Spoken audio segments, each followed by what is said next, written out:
नमस्ते दोस्तों, आज के इस वीडियो में हम क्या सर्जरी करने के बाद भी बवासीर फिर से होती है, इस विषय पर विवेचन करेंगे। आगे बढ़ने से पहले मैं अपना खुद का परिचय देना चाहता हूँ। मैं डॉक्टर सुधाकर तोड़कर पिछले 14 सालों से महाराष्ट्र के छत्रपति संभाजीनगर जिले में बवासीर विशेषज्ञ के रूप में मेडिकल प्रैक्टिस कर रहा हूँ। यदि इस चैनल पर आप यह वीडियो पहली बार देख रहे हो तो चैनल को सब्सक्राइब जरूर करें और उसके आगे का बेल आइकन बटन दबाएं ताकि भविष्य में आने वाली ऐसे ही नॉलेजेबल वीडियो का नोटिफिकेशन आपको सबसे पहले मिले। दोस्तों, हमारे यहाँ इलाज करने के लिए बवासीर के जो मरीज आते हैं और जिनको हम सर्जरी करने का सुझाव देते हैं, खासकर वो मरीज हमें अक्सर यह पूछते हैं कि सर, ऑपरेशन करने के बाद फिर से बवासीर होगी क्या? या कुछ मरीज तो ऐसा मानते हैं कि ऑपरेशन या सर्जरी करने के बाद फिर से बवासीर बीमारी हो जाती है तो क्यों करना ऑपरेशन। और फिर ऐसे मरीज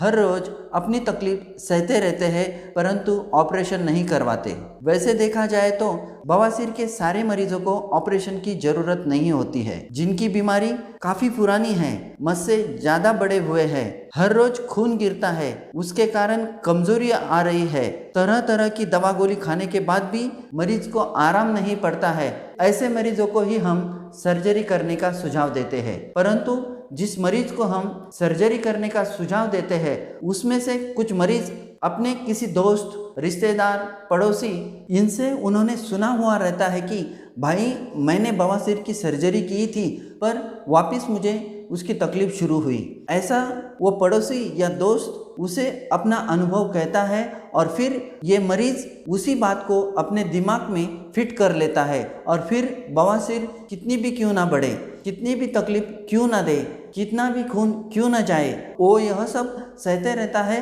पर अपनी सर्जरी नहीं करवाता। दोस्तों, हमें एक बात समझ लेनी चाहिए कि medical science is not a perfect science. हर मरीज का शरीर अलग अलग होता है, हर एक की बीमारी अलग अलग होती है और हर मरीज की बवासीर होने का कारण भी अलग अलग होता है। जब तक हम मरीज में बवासीर किस कारण से हुआ यह ढूंढते नहीं है और उस कारण का सही इलाज नहीं करते हैं, तब तक उस मरीज ने बवासीर का कौन सा भी और कितना भी इलाज किया तो भी फिर से उसे बवासीर होने का चांस रहता है। जैसे कि अगर हमारी कार अचानक से कभी बंद पड़ जाती है, हम कितनी भी चाबी घुमाए तो भी वो चालू नहीं होती है, फिर हम उसे किसी मैकेनिक के पास लेके जाकर उसे दिखाते हैं, तब वो मैकेनिक कार क्यों बंद पड़ी है उसका कारण ढूंढने के लिए उस कार की सारी चेकअप करवाता है। जैसे कि कार में पेट्रोल है या ख़त्म हुआ, या कार की बैटरी डाउन तो नहीं हुई यह देखता है,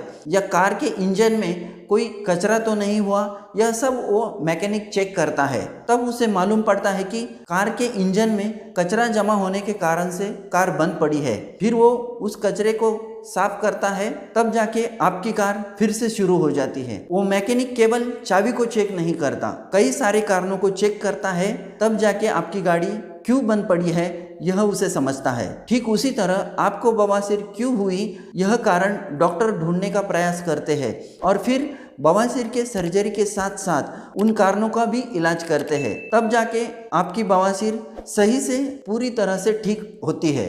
बवासीर की सर्जरी करने के बाद 90 से 95% मरीज को फिर से बवासीर होने का चांस नहीं रहता है। बस शर्त यह है कि आप अपनी बवासीर की सर्जरी किसी अच्छे अनुभवी डॉक्टर के हाथों से कराएं और सर्जरी के बाद डॉक्टर जो आपको इंस्ट्रक्शन देते हैं, जो परहेज आपको बताते हैं, उसका सही ढंग से पालन करें। 5% लोग ही ऐसे होते हैं जिनको की सर्जरी करने के बाद भी फिर से बवासीर हो सकती है। इसका मतलब किसी अच्छे डॉक्टर के हाथों से बवासीर के 100 मरीजों ने अगर सर्जरी करवाई तो उसमें से 5 मरीज को ही दोबारा बवासीर होने का चांस रहता है। ये जो 5 मरीज हैं जिनको दोबारा बवासीर होती है उसके कई सारे अलग अलग कारण उनमें हो सकते हैं। जैसे कि किसी को पेट की कोई बीमारी हो, जैसे कि कोलाइटिस, IBS, आंतों का कैंसर, आंतों की टीबी, या किसी में सर्जरी के बाद डॉक्टर ने जो इंस्ट्रक्शन बताई थी या जो परहेज बताया था उसका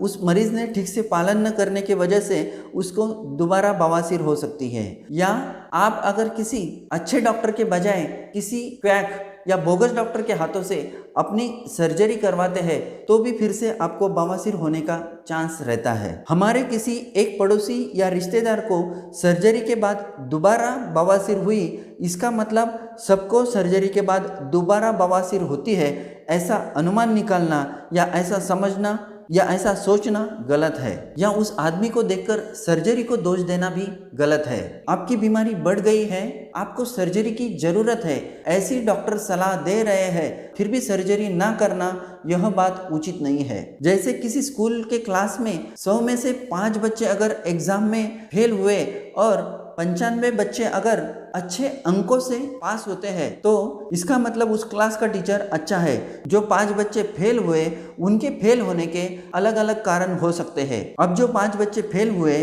उनके माता पिता में से 1-2 माता पिता तो अपने बच्चों में क्या कमी है उसे ना ही ढूंढेंगे ना ही उस कारण को ठीक करने का प्रयास करेंगे। वो केवल टीचर को ही दोष देंगे या स्कूल या सिस्टम को दोष देते रहते हैं। इस वीडियो के माध्यम से मैं आपको यह विनती करूंगा कि आप किसी एक पड़ोसी रिश्तेदार उनकी ना सुने। अगर आपको बवासीर की तकलीफ है तो आप किसी अच्छे अनुभवी डॉक्टर को दिखाकर उनकी सलाह से सही और पूरा इलाज करें। डॉक्टर जो परहेज बताते हैं उनका सही ढंग से पालन करें। इन सब छोटी छोटी बातों पर अगर आप ध्यान रखेंगे तो सर्जरी करने के बाद भी आपको दोबारा बवासीर नहीं होगी, ऐसा मुझे विश्वास है। हमारे यहाँ आज तक हमने कई सारे बवासीर के मरीजों की सर्जरी की है और उन्हें ठीक किया है। आप अगर हमसे परामर्श लेना चाहते हैं तो नीचे दिए गए नंबर पर हमें कॉल करें या व्हाट्सएप करें और बवासीर मुक्त जीवन जिए।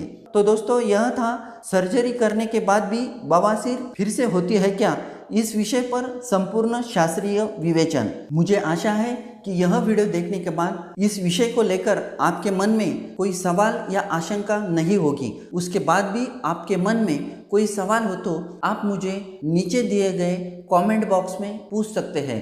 मैं आपके सवालों का जवाब देने की कोशिश करूंगा। यह वीडियो आपको पसंद आया हो तो उसे लाइक करें और अपने दोस्तों के साथ शेयर करें। तो दोस्तों, आज के लिए इतना ही। फिर मिलते हैं अगले किसी ऐसे ही नॉलेजेबल वीडियो को लेकर। तब तक के लिए धन्यवाद। Stay fit, stay healthy.